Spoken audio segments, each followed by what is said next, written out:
Welcome to the Food Junkies Food Addiction Summit. Here we aim to provide you with the experience, strength, and hope of professionals actively working on the front lines in the field of food addiction. The purpose of this summit is to educate you and increase overall awareness about food addiction as a disease with abstinence as the solution.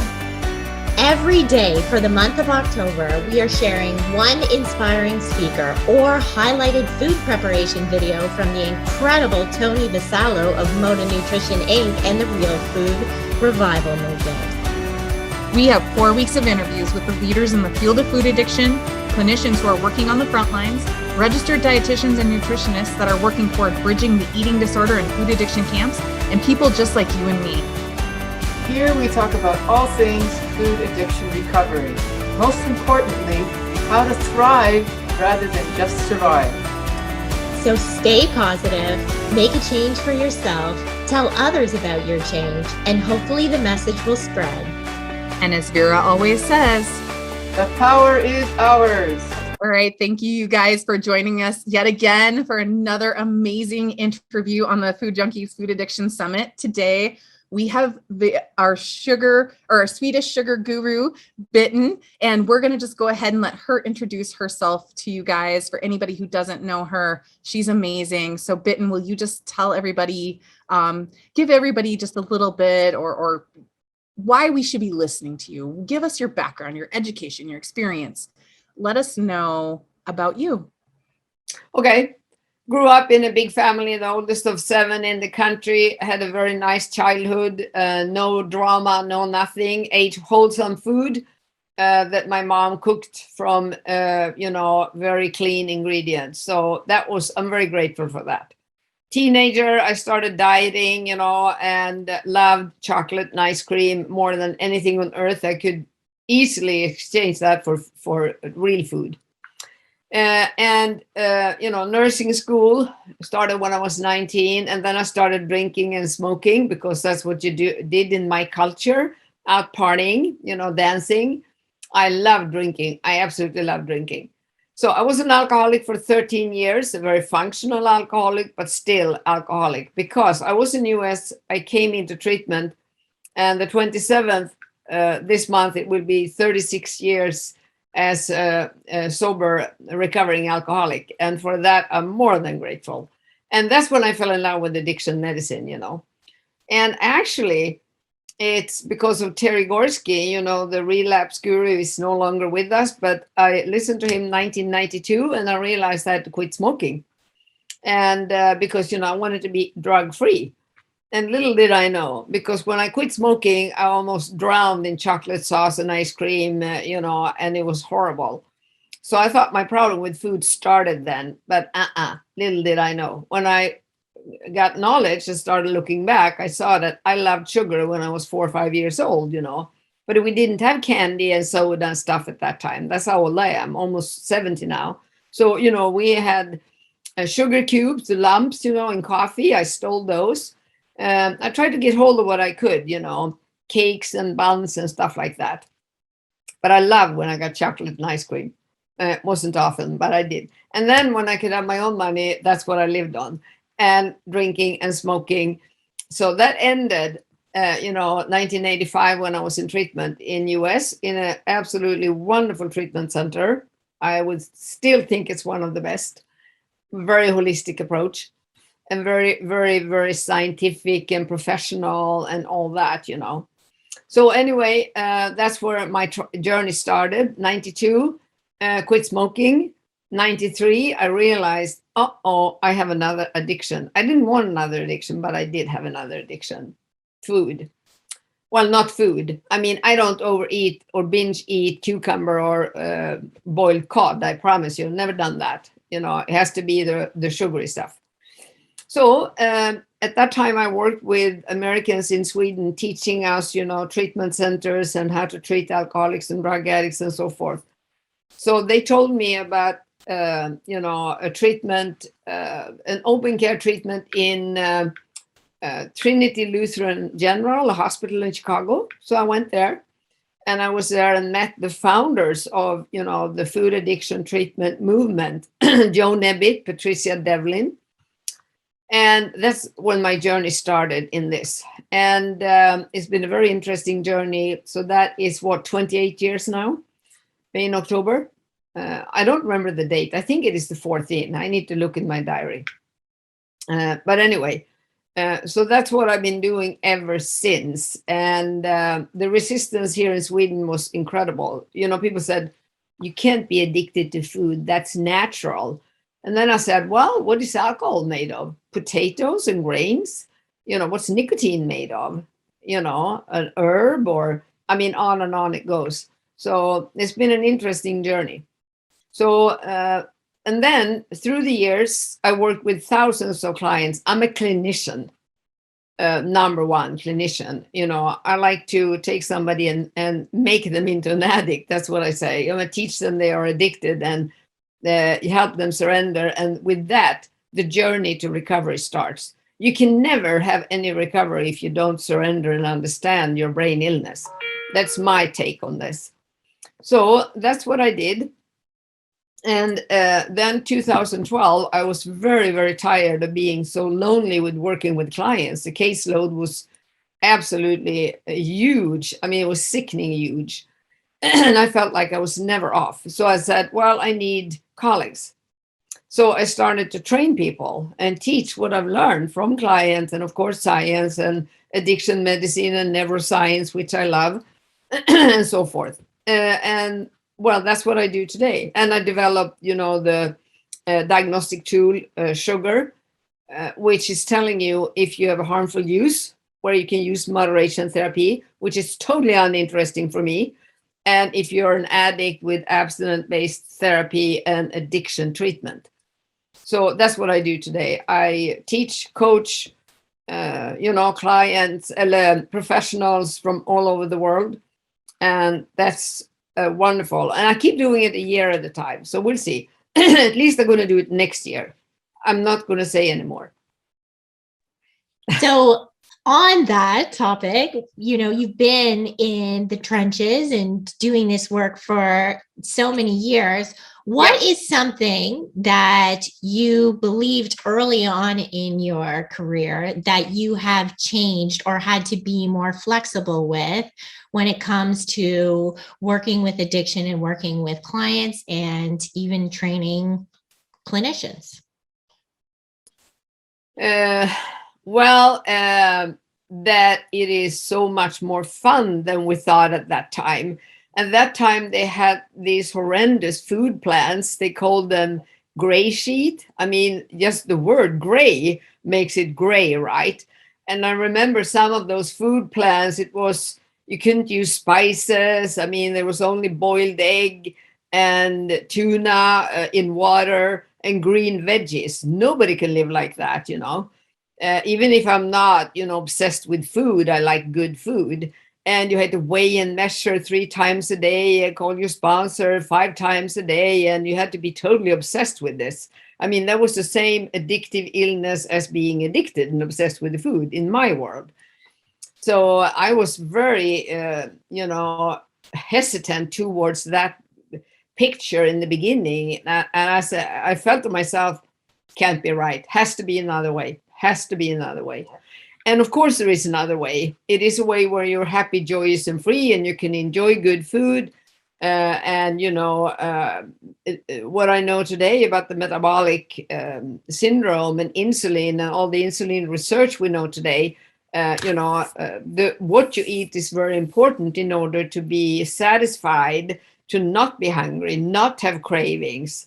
And of course, you need to work with stress levels and many other things around. It's not only food, but we have so much tools today that, you know, the journey is so much easier and more fun. And also, you know, we have updated like support groups. It's more science think. You know, those are some of the things that I can see immediately when you ask me that. I look back and I see this gray, horrible picture, boring. And today I see, you know, colorful, vivacious, happy, joyous, and free. So that's the message I would like to give to people. What have you found that you've had to become more flexible with? Pardon me? what have you found that you've had to become more flexible with, like from, the beginning to now? Like, so you just kind of described something that, it's changed, you've helped to change this color of the foods and this vivaciousness and, having freedom with our recovery. But like, what's something that you started out pretty rigid about that maybe you've become more flexible with? Well, when it was all of these things, like being rigid with the food plan, rigid with your recovery, it was like all the color and the light was gone. You had to live this horrible, rigid life for the rest of your life, with the food. Otherwise, you might relapse. That's not so. So I think the big thing that happened was when the low carb movement came around 2005. And that's when we realized that if we take away fruits and grains and, carby stuff, because we are carb sensitive, that's what sugar addiction is all about. So you have to cut away as much carbs as possible and add fat. You can't cut away carb and not add fat. So, we were taught that eggs were dangerous, watch your cholesterol, salt is dangerous. I mean, my goodness, you can get high blood pressure. And meat, you could die from that, and you could die from the sun, and butter is really deadly.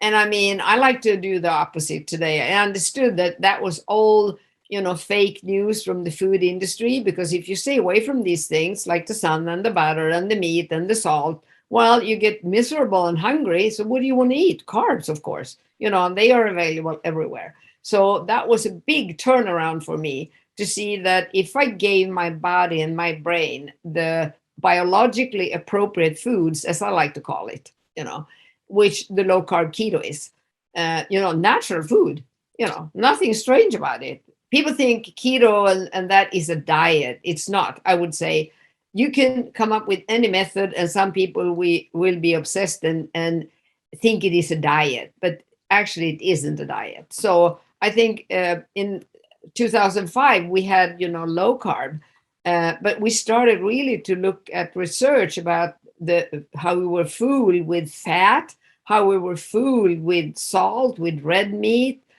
all these kind of things. It was like, how could we be so stupid?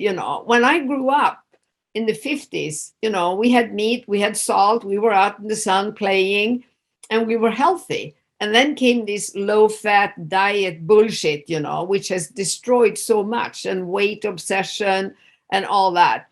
And that really brainwashed people.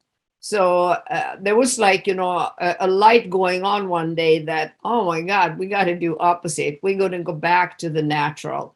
And I know I've said to a lot of people, eat like your grandparents did. They ate natural foods. So that was one big thing. But, treatment recovery is not all about the food. But I will say that my belief is that biochemistry is very central, because biochemistry rules psychology. That's my philosophy and my experience and my way of looking at it. I used to say, if you don't have gasoline in the car, it's not going to run, no matter how much you pray or meditate or do yoga with it. It's not going to run. So you have to put the good food in and let your body slowly heal with good food in a natural way, your microbiome, which is incredibly important for your brain, because your microbiome is constantly talking to your brain. So, there's so many of these things that we use today in our treatment plan that we understand to heal. And you know what?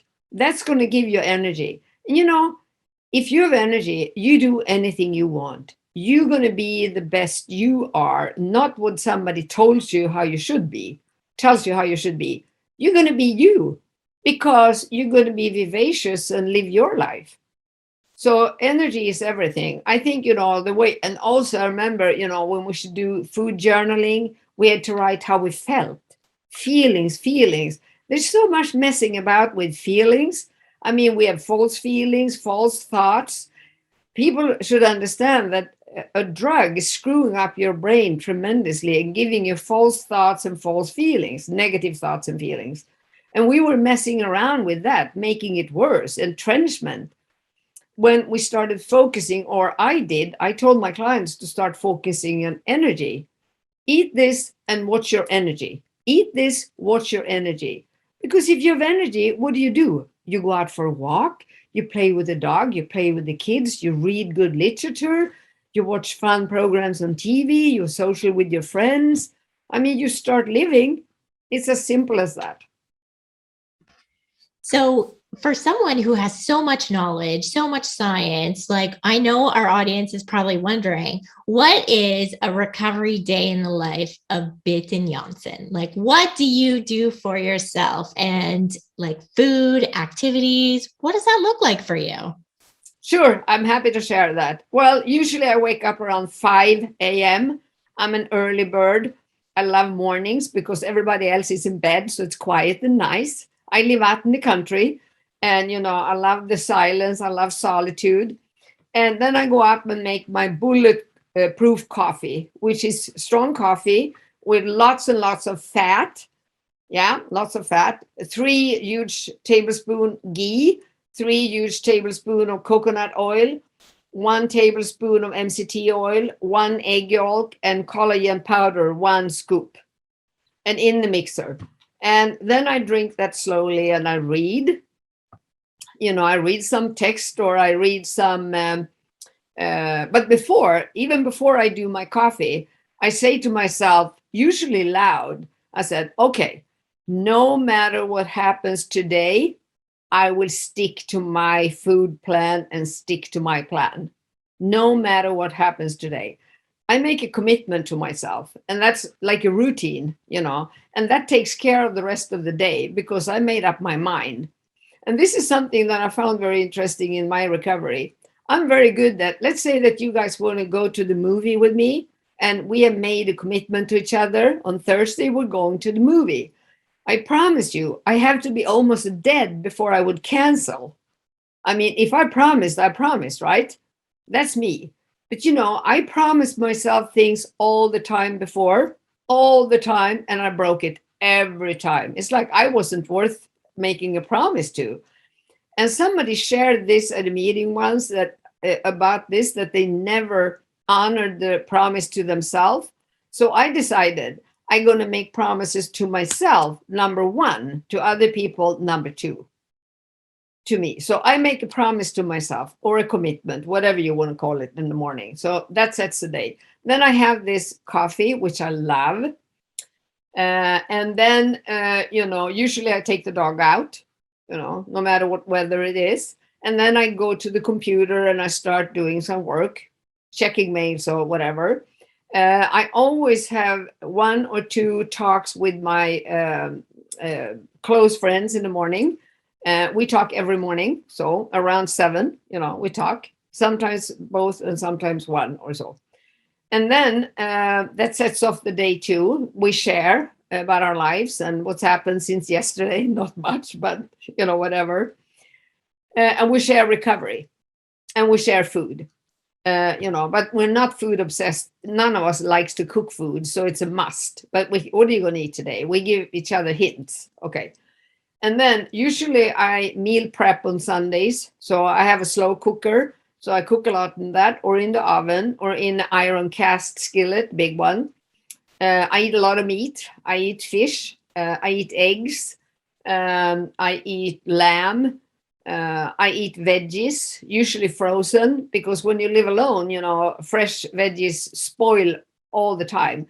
Leek. I have lots of leek at home because I love fresh leek. Or cabbage. I can do coleslaw.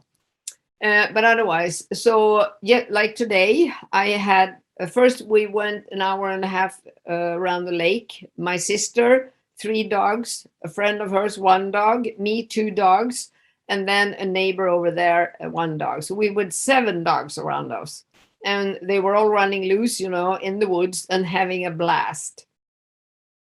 So after that, when I came home, well, I worked the whole morning.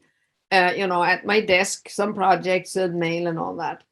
I mowed the lawn quickly because it takes half an hour, tiny lawn. But I hope it's the last before summer, and before fall.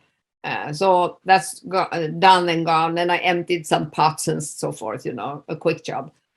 And then lunch was lamb fillet with coleslaw and some asparagus.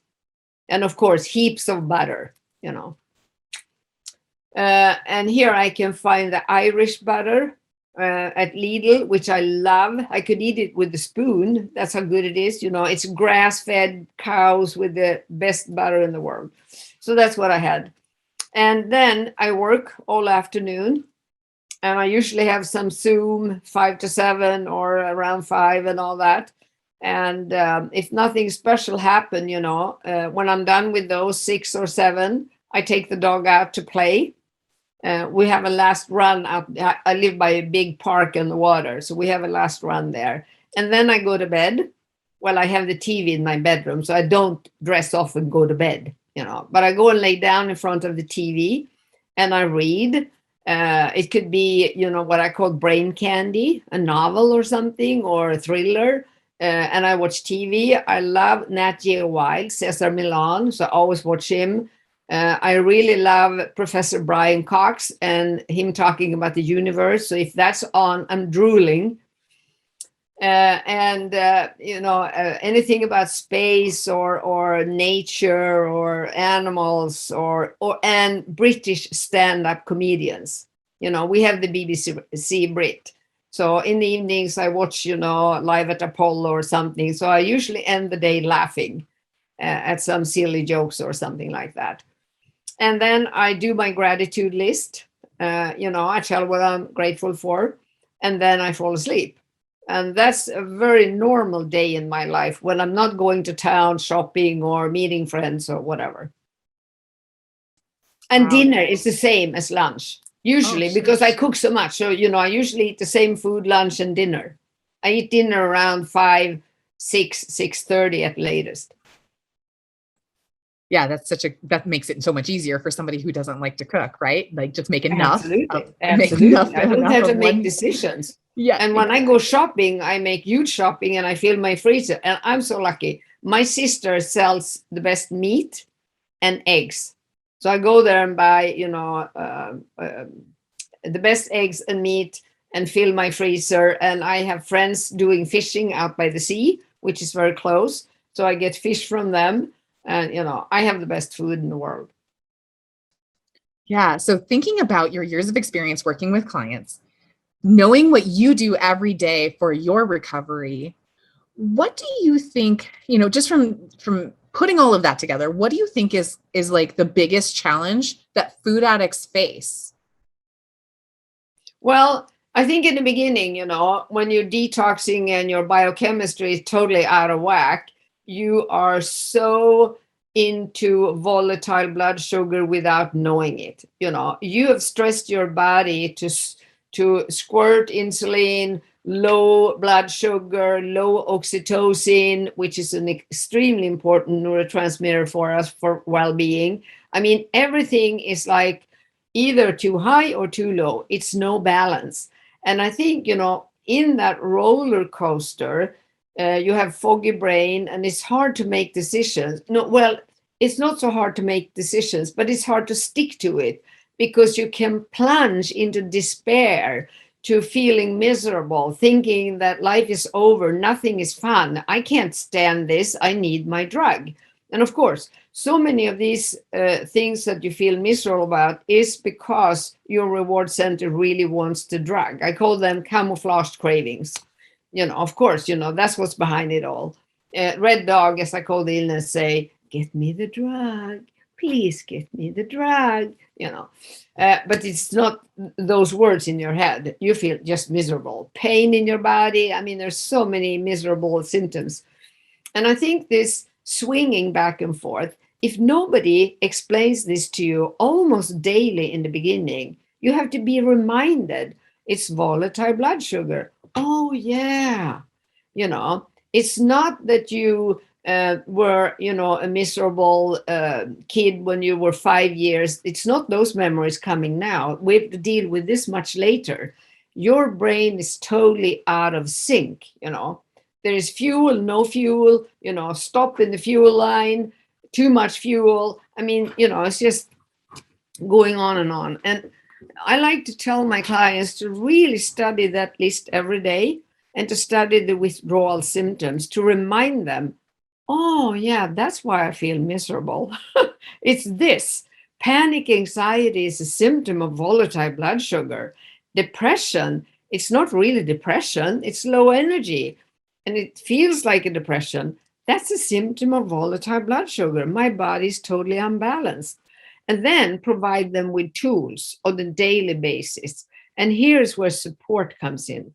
There's nothing so effective as to call somebody that, because not everybody feels lousy at the same time every day, in this recovery process that we're in. Another thing that I think is so amazing is that I could feel miserable. Somebody called me and told me how miserable they were. My misery disappeared, and I could be really level-headed and, wise and tell them what to do. But the seconds before that phone call, I didn't know.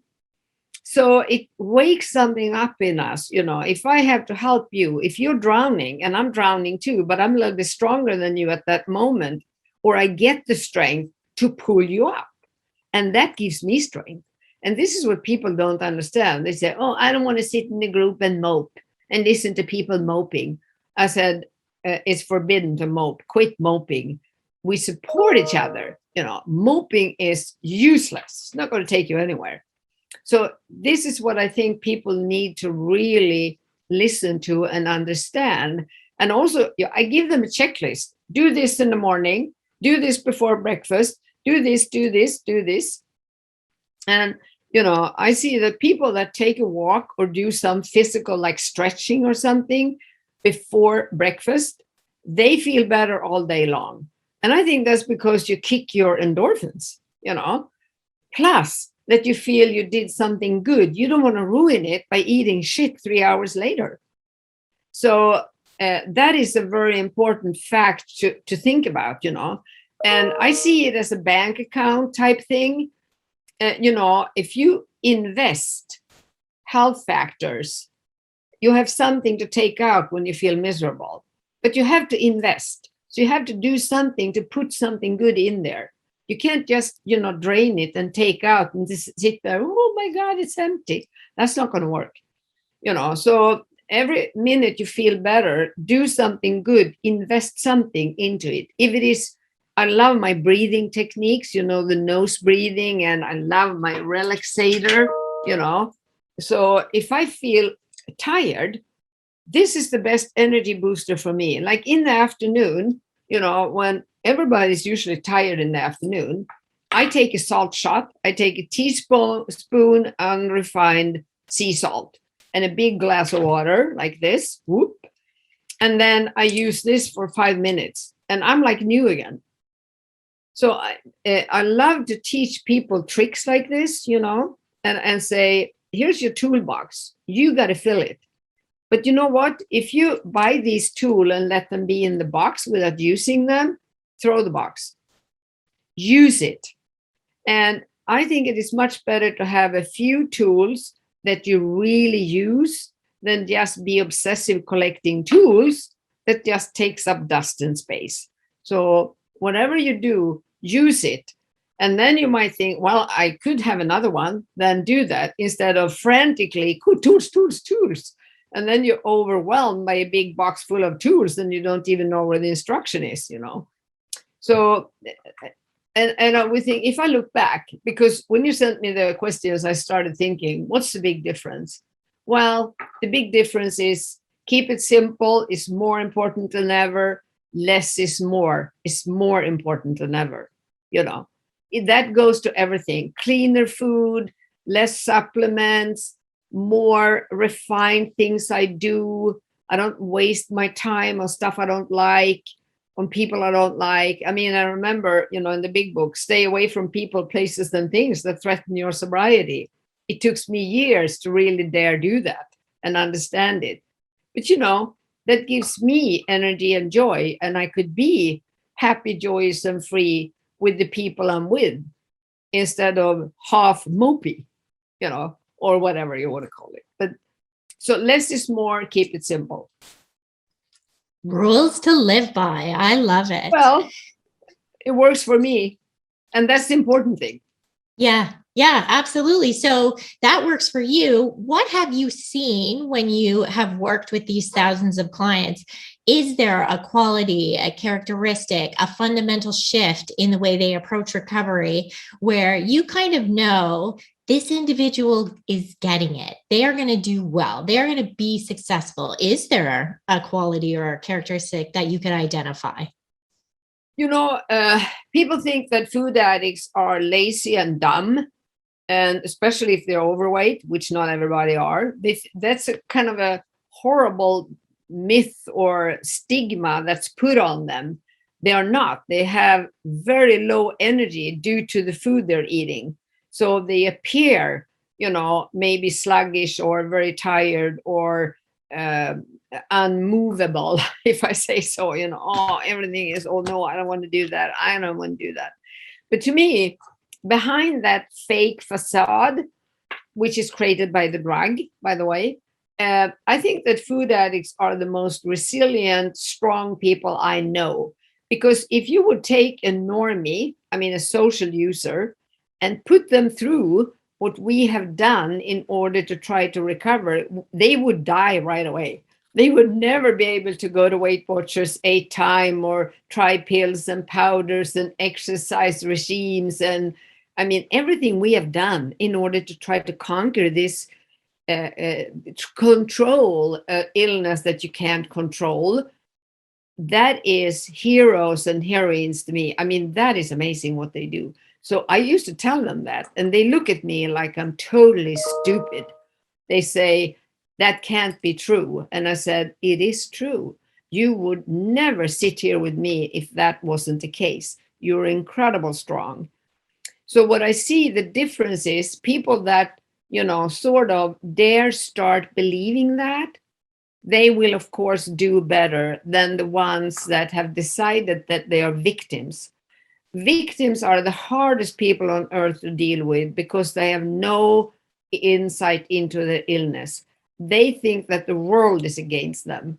So if I have somebody that is very angry at everything around them and is really a victim, it's their fault and that's fault, they have a very slow chance, very little chance to recover. But the people that can start thinking that, do you really believe I'm strong? Do you really think I could try? And I said, would you try one day? And they said, sure. And then call me tomorrow. And they called and said, you know, I did yesterday and it felt okay. See, you are strong. Would you try one more day? You know, keep it simple. You know, keep it, less is more. Don't with food addicts, you can never say, oh, beach 2022, you know. Now you're going to start working for that and have goals and visions. Red Dog going to think, oh my God, I'm going to have her or him very soon. Goals and vision. Red Dog is laughing like crazy. But you know, if you start saying, well, could you do only until you go to bed tonight? Red Dog going to shiver of fear and think, uh-oh, this is serious shit. I better be on my toes.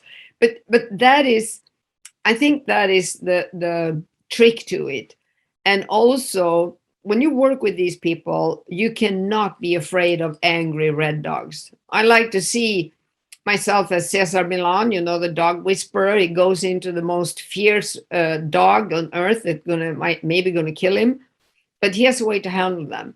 And that's, I watched him a lot, and that's the way I can handle, because that person is not angry at me, but the disease can be very angry. I can be an incredible threat to that, you know, so to that red dog. So you can't be afraid when you work with addicts. You have to meet them firm and strong and with power, and you can never back down, because I see so many counselors become manipulated and they start doing the treatment the client's red dog wants. You know, they start compromising. Oh yeah, maybe you could eat that, and maybe you could do it this way, and maybe you don't have to do that. That I don't do. You know, I don't compromise, because I said, well, if you don't like my way, try somebody else, because I see this as a deadly, deadly brain illness. And I know the pain you're going to suffer on your way to death is horrible. I've seen it many times. I don't want to see that. But you are free to go somewhere else and try somebody else's method or treatment plan or food plan or what have you. I don't care. Well, I do care, but I can't do anything about it. It's your option. So that's, another thing. Don't compromise with Red Dog. So those are the people. But most people can really be helped. You have to be patient. And sometimes they tell you, you're an idiot. I'm not going to come back to you ever. And they stomp out of your office. And then, 6 months later, they call you back and said, you know what? You were right. Can I come back? You're always welcome. You're always welcome back. That's very important. And relapse is a lesson. It's not a moral flaw. I don't like to say I took a relapse. I say I had a relapse, like with any other chronic illness, like with multiple sclerosis or cancer, you had a relapse, because nobody can really pinpoint if there was something you did or didn't do on your journey that caused it. So I want us to quit that, you had a relapse, like you have relapses with other illnesses. Start from there and teach the client what they could have done different, what they can do different next time. That's how you teach them to be healthier and healthier and healthier. Yeah. Was a long answer to a short question. No, it's beautiful. And I think more people need to hear that. Clarissa and I talk about that all the time with our clients, but I think it's just helpful to hear it from you. So many people come to us because they listen to you and then they're like, oh, and then we got connected to you, Clarissa, or you, Molly, from Bitten, but I think hearing it from you just does something for people's brains, which I love you. And you can never stop doing what you're doing, because we would be lost without you, Bitten. No, yeah. So shifting gears just a little bit, what do you consider your unique contribution to the field of food addiction treatment, that kind of thing? Well, I would say, my gratefulness for my own recovery, and that I got taught, really that addiction was a brain illness from day one, and it wasn't a moral flaw. And if I would like to survive and be healthy, I had to do it in a certain way. And one thing they told me, which I've thought about many, many times, is that this is so easy. All you have to do is change everything in your life. And I, of course, balked at that and thought, they're nuts. I'm not going to change this. And I was negotiating with Red Dog all the time. But, the more I learned, the more I watched people around me, the more I saw that this is true. And somewhere, along the line, I'm very, very interested about the addictive personality, that it's not only the eating or drinking or drugging. It creates a certain personality in us. The drug does, the rebuilding of the brain. And it's a very, very tricky part of our brain. It's very manipulative, cunning, baffling, powerful, very patient. I think it's such a challenge to deal with that thing, and to feel that you have the tools and the power to deal with it. I think that's what I learned about myself, that little enemy was inside of me, and it could really ruin my life. And I need to really, I heard somebody say something, embrace your enemy, embrace your enemy. That means that, you don't fight it and, I'm terrified of this, and now I'm thinking this, and now, oh my God, what's going to happen? Just calmly, it's interesting to get to know you, know your enemies. I think clients feel that. I've had so many tell me that you understand me deep inside in a way that not many people do. But because there's a lot of academics out there that are incredibly trained in science and, the latest therapy method, they use methods and all that. But that doesn't work on the Red Dog. It's much more sneaky than that. It's much more cunning than that. You sort of have to develop a language, and you don't have to be a recovering addict to do that. But what I'm saying, you have to be very curious about this shift in a person. you can't be afraid of it or think, oh, it's horrible. No, you have to embrace it, and you have to listen, because what the client wants is that you save them. You save their blue dog, their healthy side, from the red dog, which ultimately going to strangle and kill them, So that's what they want, but they don't know how to say that. They don't even understand that that's what they want. But if you start seeing that and pointing it out, you mirror them in that. So you can say things like, oh, I think I hear your illness talking now. Is that your disease talking? And they go, yeah, you're right. How did you know? Because you pick it up, So you have to pick up that language. And I think that's what makes me feel so comfortable working with these clients, that they can try to trick me for a long time. And I'm just human, so I get tricked. I think, well, there's no addict in there. And then suddenly, I get the whiff of it. Oh my goodness, here we go. And then I really know what to do. And of course, some people do not want to accept that. So they go out there and get sicker and sicker and eventually die. That's the name of it, because this is a very, very deadly illness. But so many people start listening, and they go and find their own way with a toolbox. It's not a ready-made way how you should be or act or do or anything.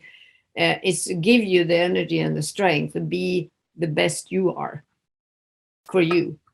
So I don't know, but that's a lot of people call me and said, but I know that you will understand.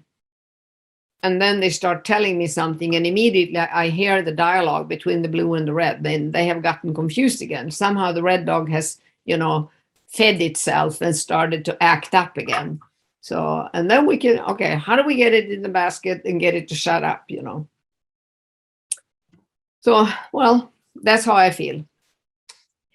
So Molly and I feel so honored to know you, so blessed. Like, you are such a light in what can be such a dark space in the addiction field. And I know you have this big, beautiful life now.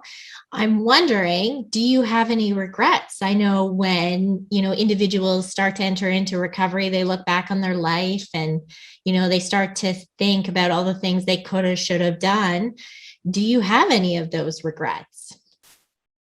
Well, not much. The only thing I can regret is that I spent too much time on relationship with men, because I really didn't want to.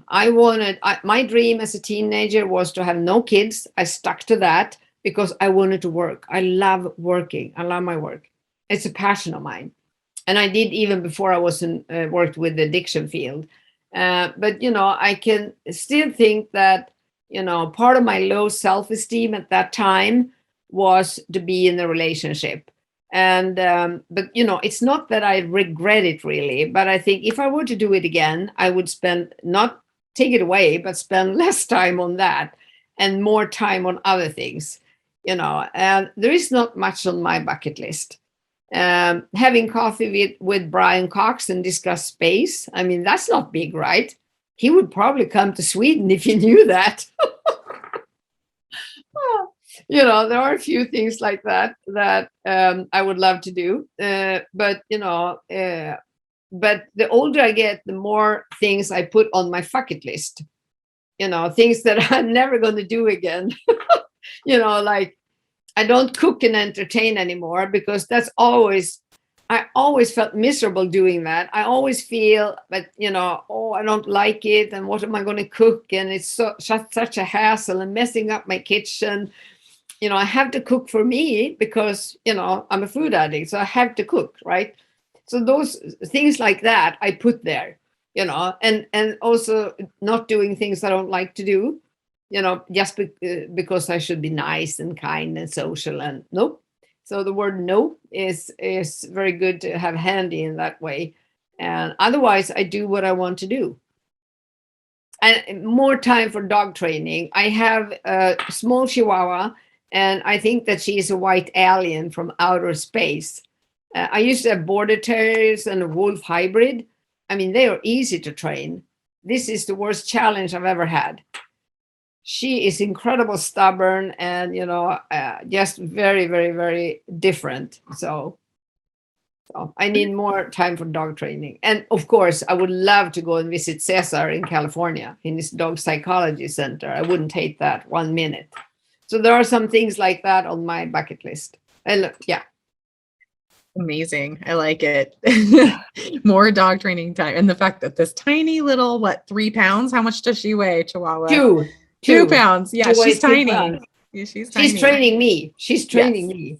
Yes, always learning, always learning. So what are your hopes for food addiction treatment and recovery moving forward? Bitten, like if you could design it, or where would you like to see us go with how we treat this disease? Well, first of all, I want us to really keep developing a language where we reach these people so that they don't feel like I did, that this is the misery road. I can't get my drug. If eating like this is boring, nothing is fun, I'm never going to laugh again. That is actually, this life is so full of life. That's the message I like to convey. You're free, you're energetic. I mean, you can do anything you want if you feed your body the right food and you start having the right behaviors, good behaviors for your health and your body and mind and all that. So that's a message I like us to be able to convey to people. And the next thing, I really want us to be out there in the medical field, because I'm a nurse. I really want doctors and nurses and the healthcare, business to start recognizing and understand that this is a severe, deadly illness. And you can't just tell people, eat less and move more. I mean, that should be criminal. You should have to go to jail if you're a professional, say that to somebody that has an addiction. They should be taken serious, and that people really want to learn about us, that they want to listen to us because we are professionals, that they are not, oh, I'm a professor, I don't have to listen to that, I meet that snottiness sometimes. And you know what? I know more about addiction and food than most professors I've met. I can say that. So that would be interesting, and that we would develop more curriculums for medical people and people in social offices, and actually, health in the healthcare field, in the obesity dieting field, that we would be able to penetrate more there. Because I'm sure that both of you have met so many people that had dieted and failed and dieted and failed. And how much money did they spend? How much time in their life? I mean, I've seen people cry over losing years and money to just being obsessed about their body and dieting. So, that whole health field is very, very dangerous, because all it wants is their money, and it doesn't care, what's going to happen. So I think that our knowledge should penetrate that area too. And of course, in society, that more people would like to say, well, sugar is not good for us, so we're not going to buy it. That's it. Like, the 12th of October, we have the sugar-free day now in Sweden. And we have created I haven't been involved in how to do that, but we're going to present an app. It's called Sockerchecken, where you go out in the grocery store and you scan and look for all the hidden sugars that's in everything. And it's going to tell you, it's going to beep, beep, beep, and tell you, oh my God, there's a lot of sugar in this. So a way of people to be more aware of over all the chemicals that's put in their food. That food isn't really food anymore. It is, junk, chemicals, chemical shitstorm, as we say. So that's what I like to see. And then I think that what I see now that I didn't see, which I think is lovely, is how people collaborate. Like you and Clarissa, you met, you work with Vera. I know other people in, my student trainees, they're starting to work together. And every time they do that, they create something new. So they take some of the things that was my experience and what I learned, but they make it more beautiful and bigger and better. So that collaboration, that is something that I love to see, how it's growing. And also, I think that the movement is so strong. The food industry should be very afraid of us. And there is a saying I like, they didn't take us serious, some nuts talking about food addiction. But, there is a saying in Sweden, when the flies are sleeping, the spider spins its web. So that's what we're doing. We are spinning a web. What I mean is that our thread is reaching out everywhere. At least for me, any chance I get, I mention something to somebody. If they have a question about anything, they could say, at the dinner, I heard that salt is dangerous. And I said, oh, are you back in the old days? There's new research. Really? And I said, yeah, there is a book out, I think, called The Salt Fix. That's just a small example, but, I like to drop little bombs everywhere like this. And I figure, maybe it grows. I don't know. So I just saw you made a post about a sugar addiction conference coming up. Yes. I'd love you to talk about that because me and Molly are excited to come and hug. Finally, we've known you for so long. Yeah. Can you tell us a little bit about that? And I mean, this is obviously an exciting time for sugar addiction. Yeah. Well, that started with me, asking many years ago for clients that emailed me from England wanting a sugar addiction counselor. And I said, I don't know anyone. And I happened to see Jen Unwin on Twitter. So I emailed her, and that's how I started to get to know Jen Unwin. Everybody knows Jen Unwin. So anyway, fork in the road. So we decided to do an intensive. I do it as a trainee for clients. I do it for clients, but, counselors can come and do training with me, how to do those intensive workshops, the kickstart of detox and recovery. And we had this idea that we would do an international sugar addiction conference. So thanks to the pandemic, actually, we had to move the intensive 3 times.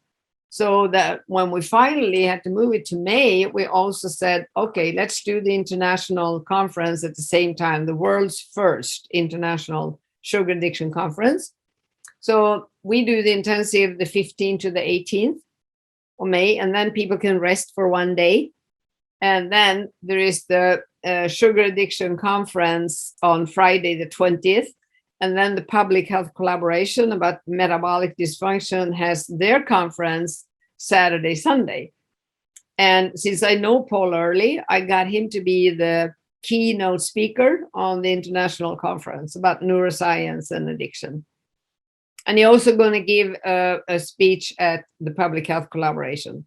So it's going to be an incredible week, sugar addiction, morning, breakfast, lunch, dinner, in-betweens, everywhere. So you please come. We are so excited. I would pack my bags right now to come. Okay, good. Me too. Well, thank you so much for sharing today. Every time I hear you, I hear something different. I get re-amped up and excited about sugar addiction, food addiction recovery. So you are such a blessing in this field. Well, I feel the same from you two. I mean, I love having you in the HMA training. And, what you're doing is way beyond that. You're taking the, tidbits and you are growing them. I see that. So I love that. So I love having you as colleagues. Oh, thank you. Let's have fun. Yes. Awesome. Thanks for joining us today on the Food Junkies Food Addiction Summit. If you would like to hear more, tune in every Friday to the Food Junkies podcast, available on iTunes, Stitcher, Spotify, Audible, and anywhere else you listen to your favorite podcast. Subscribe so you'll never miss a show. Don't forget to pick up a copy of Dr. Tarman's book, Food Junkies, which is available on Amazon. If you have any additional questions, both Molly and Clarissa are food addiction professionals and work one-on-one with clients. Their websites and email addresses are available at foodjunkiespodcast.com. As Vera always says, the power is ours.